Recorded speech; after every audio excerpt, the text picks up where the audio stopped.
很多粉丝催更12妖魔的独白，今天他又来了。我乃葫芦怪，听说隔壁的老妖婆玩砸了，她跟动物交易被反噬，这就说明无法从内部攻破敌人的堡垒，所以我选择悄悄投毒，用不了多久便能轻松统治大地。这就是我给人类的见面礼——超级病毒。可还是棋差一招，竟被老黑提前察觉。别看他们人多势众，还以车轮战对付我一个糟老头，其实我一直在示弱，他们根本无法对我造成实质性的伤害，因为我会隐身。老子在这儿呢！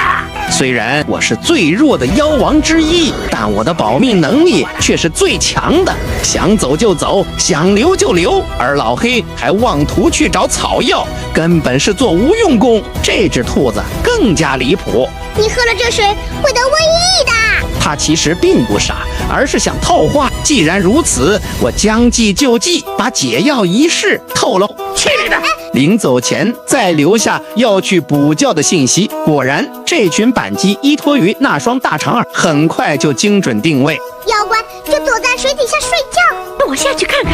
为了迅速抵达倒霉村，我在瓜子二手车买了台特斯拉，才花了9万9买二手新能源。我推荐瓜子，瓜子最近上了几千台新能源源头车，超级品牌周每台再补1万块。瓜子二手新能源源头直供更省钱。其实他们的策略我也听到了，便一直装睡。为了让蠢蛇解开葫芦，我还特意翻了个身，如此轻而易举地得到解药。老黑并没有半点怀疑，回去后就执行力拉满，亲自给全村投毒。我一直暗中观察，等他们后知后觉时，就是我现身的最好时机。我早把葫芦里的药对调过了，你们投取的是病毒啊！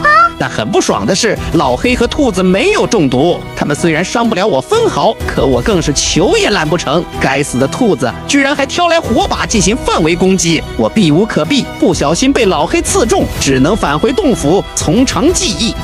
这个洞只有一个出口，这下可放心了。我本以为这里是安全屋，谁知却即将成为自己的埋骨地。他们顺着血迹寻到附近，恰巧兔子刚能听到呼噜声，保险起见，我隐身睡觉，但又一次被精准定位。这里无路可逃，正是火攻的绝佳地形。一阵热浪扑来，我瞬间苏醒。快把解药交出来！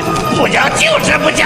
其实我本可以赌一把，大不了闯过火海会9死1生，也总好过完全被动。稳妥一点的办法就是让老黑自己来取。谁知兔子利用小灵块迅速得到了解药，他把火撤掉，不然你这个小兔崽子烧死。这句话果然起了作用，但我千不该万不该又补了一句：你们想去的解药也没有用，我还有比这厉害100倍的病毒呢。这句威胁不但坚定了兔子同归于尽的决心，更是葬送了我逃生的最后希望。真的是成也呼噜，败也呼噜。我没能做到一满天下，那是因为我没有攻击手段。明年就让你们尝尝海魔王的怒火吧。